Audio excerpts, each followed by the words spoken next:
उद्धव तुम हो अति बड़भागी। उद्धव तुम वास्तव में बहुत भाग्यशाली हो। Uddhav you are truly most fortunate. अपरस रहत स्नेह तगाते नाहिन मन अनुरागी।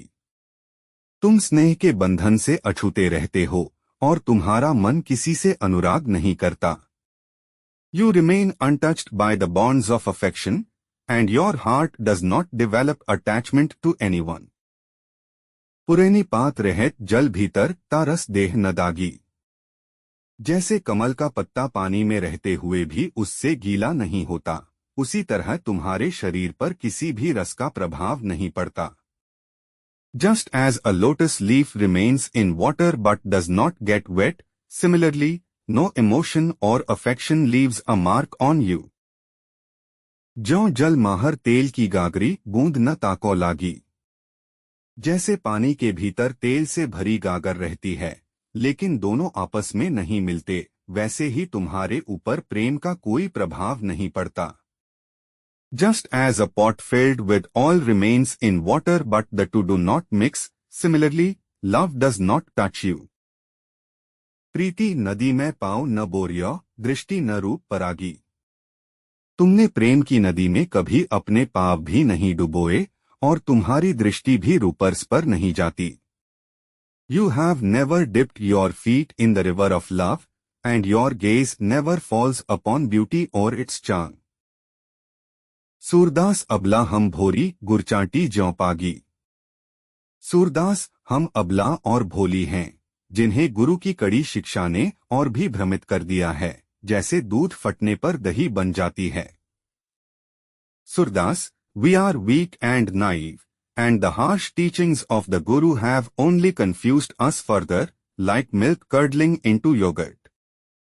इस श्लोक में गोपियाँ श्री कृष्ण के सखा उद्धव अर्थात भगवान श्री कृष्ण को ताना मारते हुए कह रही हैं कि हे उद्धव, तुम बहुत भाग्यशाली हो कि श्री कृष्ण के साथ रहते हुए भी तुम उनके प्रेम के बंधन से अछूते हो और न ही तुम्हारे हृदय में श्री कृष्ण के प्रति कोई प्रेम उत्पन्न हुआ है। गोपियाँ उद्धव की तुलना कमल के पत्ते और तेल के घड़े से करती हैं और कहती हैं कि जिस प्रकार कमल के पत्ते हमेशा पानी के अंदर रहते हैं, उन पर पानी के कारण कोई दाग नहीं लगता, अर्थात वे पानी के प्रभाव से अछूते रहते हैं, और साथ ही जिस प्रकार तेल से भरा घड़ा पानी के बीच में रहने के बाद भी पानी के प्रभाव से अप्रभावित रहता है, उसी प्रकार श्री कृष्ण के साथ रहते हुए भी उनके प्रेम का तुम पर कोई प्रभाव नहीं पड़ा। उनके अनुसार श्री कृष्ण के साथ रहते हुए भी उद्धव ने कभी कृष्ण के प्रेम की नदी में कदम नहीं रखा और न ही कभी उनकी सुंदरता पर मोहित हुए। यही कारण है कि गोपियाँ उद्धव को सौभाग्यशाली मानती हैं, जबकि वे स्वयं को अभागी और असहाय स्त्री मानती हैं। जैसे चींटियां गुड़ से चिपक जाती हैं, वैसे ही गोपियां भी श्री कृष्ण के प्रेम में उलझी हुई थीं और उनकी आसक्ति के जाल में उलझी हुई थीं। In this verse the gopis are taunting Uddhav, I the friend of Shri Krishna, saying, O Uddhav, you are very fortunate that despite living with Shri Krishna, you are untouched by the bond of his love and neither has any love for Shri Krishna arisen in your heart. The gopis compare Uddhav to a lotus leaf and an oil pot and say that just as the lotus leaves always remain inside the water, they do not get any stain due to water, that is, they remain untouched by the effect of water, and in addition, just as a pot filled with oil remains unaffected by the impact of water even after being in the middle of water, similarly, despite living with Shri Krishna, his love did not affect you. According to them, despite living with Shri Krishna, Uddhav never stepped into the river of Krishna's love and was never fascinated by his beauty. This is the reason why the gopis consider Uddhav fortunate, while they consider themselves unfortunate and helpless women. Just like ants stick to Jaggeri, similarly the gopis too were entangled in the love of Shri Krishna and were entangled in the web of their attachment. मन की मन ही माज रही, मन की बातें मन में ही रह गईं। The thoughts of the heart remained within the heart. कहिए जाए कौन पै उधव नाही परत कही। उद्धव यह बात जाकर किससे कहें? यह किसी से कही भी नहीं जाती। Uddhav, whom should we go and tell this to? It cannot be expressed to anyone. अवधि आधार आस आवन की तन मन बिथा सही। आने की आस और उम्मीद में हमने समय तक धैर्य रखा और तनमन की पीड़ा सहन की। In the hope and anticipation of your arrival, we endured the passage of time and the suffering of body and mind. अब इन जोग संदेश ने सुनी बिरहिनी बिरह दही। अब इन योग के संदेशों को बार बार सुनकर विरहिनी का मन विरह में फट सा गया है। Now, repeatedly hearing these messages of yoga, the heart of the yearning one has split apart in sorrow. चाहती हुती गुहारी जिथी तैं, उत्तै धार बही। जहां से हम अपनी व्यथा कहने की आशा रखती थीं, वहीं से निराशा की धार बह निकली। From where we hoped to express our anguish, there instead flowed a stream of disappointment. Surdas अब धीर धर ही क्यों मर्यादा न लही। सूरदास अब धैर्य कैसे रखें, क्योंकि हमें कोई मर्यादा या संबल नहीं मिला। Surdas, how can we maintain patience now, as we have received neither support nor solace? जब गोपियां श्री कृष्ण के मथुरा वापस न आने का संदेश सुनती हैं, तो वे अपना दुख उद्धव को बताती हैं और कहती हैं कि उनके हृदय की अभिलाषाएं उनके हृदय में ही रह गईं, क्योंकि वे श्री कृष्ण को यह नहीं बता सकीं कि वे उनसे प्रेम करती हैं। कहने का तात्पर्य यह है कि श्री कृष्ण के गोकुल से चले जाने के बाद उनके हृदय में श्री कृष्ण के लिए जो प्रेम था, वह हृदय में ही रह गया है। वे उद्धव से शिकायत करती हैं और कहती हैं, हे उद्धव, अब तुम ही बताओ कि हम किससे जाकर यह दुख पीड़ा कहें। वे यह समझ नहीं पा रही हैं। अब तक श्री कृष्ण के वापस आने की आशा ही हमारे जीने का आधार थी। अर्थात अब तक वे इस आशा में जी रही थीं कि श्री कृष्ण शीघ्र वापस आएंगे, और वे अपने तनमन की पीड़ा को केवल इसी आशा में सहन कर रही थीं कि जब श्री कृष्ण वापस आएंगे तो वे श्री कृष्ण से अपने प्रेम का इजहार करेंगी। परंतु जब उन्हें श्री कृष्ण का संदेश मिला जिसमें उन्हें पता चला कि वे वापस नहीं आएंगे, तो यह संदेश सुनकर गोपियां बेचैन हो उठीं, जिससे उनकी विरह वेदना और बढ़ गई। अब वे अपने वियोग को सहने का सहारा खो चुकी हैं, अर्थात श्री कृष्ण वापस नहीं आने वाले हैं और इस कारण से उनका प्रेम कभी तृप्त नहीं होने वाला है। वे जहां से भी श्री कृष्ण से वियोग की ज्वाला से बचने के लिए सहारा मांग रही थीं, वहां से वियोग की धारा बह रही है। उन्हें लगता है कि वे श्री कृष्ण से हमेशा के लिए अलग हो चुकी हैं और किसी कारण से गोपियों के अंदर जो धैर्य था वह अब टूट चुका है। इस कारण से गोपियां अपने वियोग में कह रही हैं कि श्री कृष्ण ने संसार की सारी मर्यादाएं तोड़ दी हैं, उन्होंने हमारे साथ छल किया है। तो हम कैसे धैर्य रख सकते हैं? When the gopis hear the message of Shri Krishna not returning to Mathura, they tell their sorrow to Uddhav and say that the desires of their hearts remained in their heart, because they could not tell Shri Krishna that they love him. The meaning of saying is that after Shri Krishna left Gokul, the love they had for Shri Krishna in their hearts has remained in the heart only. They complain to Uddhav and say, O Uddhav, now you tell me to whom should we go and tell this sorrow pain? They are not able to understand this. Till now the hope of Shri Krishna's return was the basis of our living. That is, till now they were living with the hope that Shri Krishna would return soon, and they were tolerating the pain of their body and mind only in the hope that when Shri Krishna returns, they would express their love to Shri Krishna. But when they received Shri Krishna's message in which they came to know that he would not return, the gopis became restless upon hearing this message, which increased their separation pain. Now they have lost the support to bear their separation, that is, Shri Krishna is not going to return, and due to this reason, their love is never going to be satisfied. From wherever they were seeking support to save themselves from the flames of separation from Shri Krishna, the stream of separation is flowing from there. They feel that they have been separated from Shri Krishna forever, and for some reason, the patience that was inside the gopis has now broken. Due to this reason, the gopis are saying in their separation that Shri Krishna has broken all the limits of the world, he has cheated us. So how can we have patience? हमारे हरि हारिल की लकड़ी। हमारे हरि कृष्ण हारिल पक्षी के लिए लकड़ी के समान हैं, जिसे वह हर समय पकड़े रहता है। Our Hari, Krishna, is like a stick to the hornbill, which it clings to at all times. मन क्रम वचन नंद नंदन उर यह दृढ़ करी पकड़ी। मन कर्म और वचन से नंदनंदन कृष्ण को अपने हृदय में दृढ़ता से थाम लिया है। Through mind, actions, and words, we have firmly held Nandanandan Krishna in our hearts. जागत सोवत स्वप्न दिवस निसी कान्हा कान्हा जकरी। जागते सोते और सपने में दिन रात हम केवल कान्हा कृष्ण को ही पकड़कर रखते हैं। Whether awake, asleep, or dreaming, day and night, we hold on to Kanha Krishna alone. सुनत जोग लागत है ऐसा ज्यों करुई ककरी। योग की बातें सुनकर ऐसा लगता है जैसे कोई कड़वी करेली खाली हो। Hearing talks of yoga feels as bitter as eating a bitter gourd. सुतो व्याधि हमको ले आए, देखी सुनी न करी। योग तो हमारे लिए एक बीमारी लेकर आया है, जिसे हमने न देखा था और नहीं सुना था। This yoga has brought us an ailment we had neither seen nor heard of before.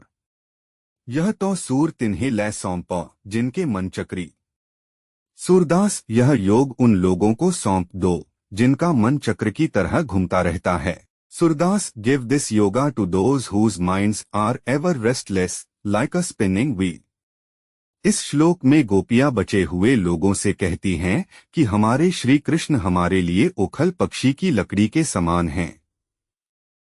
जिस प्रकार ओखल पक्षी लकड़ी को अपने पंजों में बहुत मजबूती से पकड़ लेता है तथा उसे कहीं जाने नहीं देता, उसी प्रकार हम भी अपने मन, वचन तथा कर्म से अपने हृदय के पंजों में नंद पुत्र श्री कृष्ण को बहुत मजबूती से पकड़ लेते हैं, अर्थात हमने अपने हृदय में पवित्रता बनाए रखी है। हम जागते हों या सोते हों, स्वप्न में हों, दिन रात कान्हा कान्हा का जाप करते रहते हैं। इसीलिए योग का नाम सुनते ही हमें ऐसा लगता है जैसे हमारे मुंह में कड़वी खीरा चला गया हो।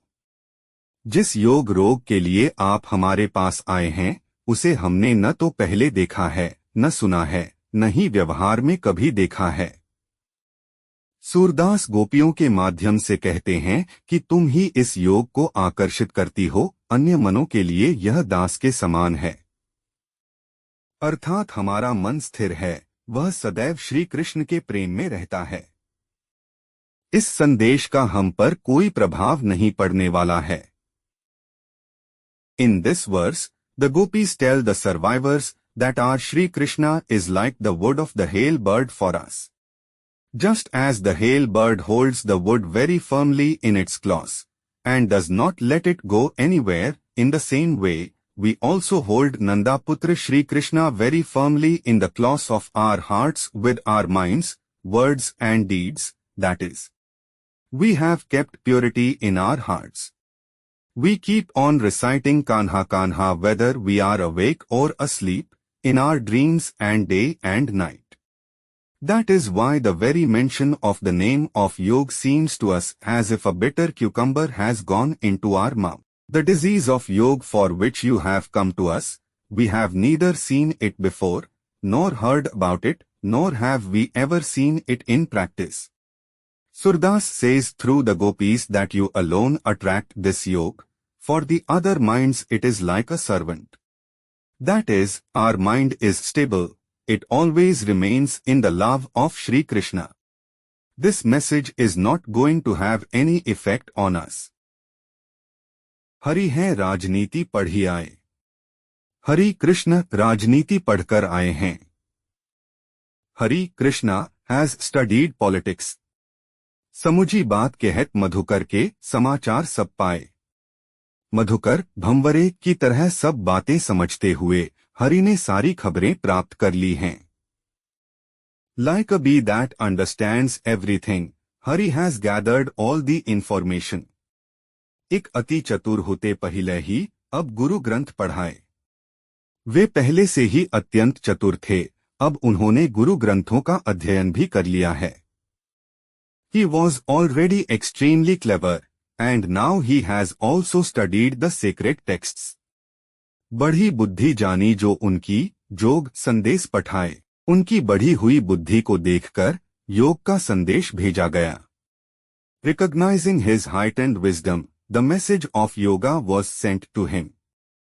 उद्धव भले लोग आगे के पर हित दौलत धाए।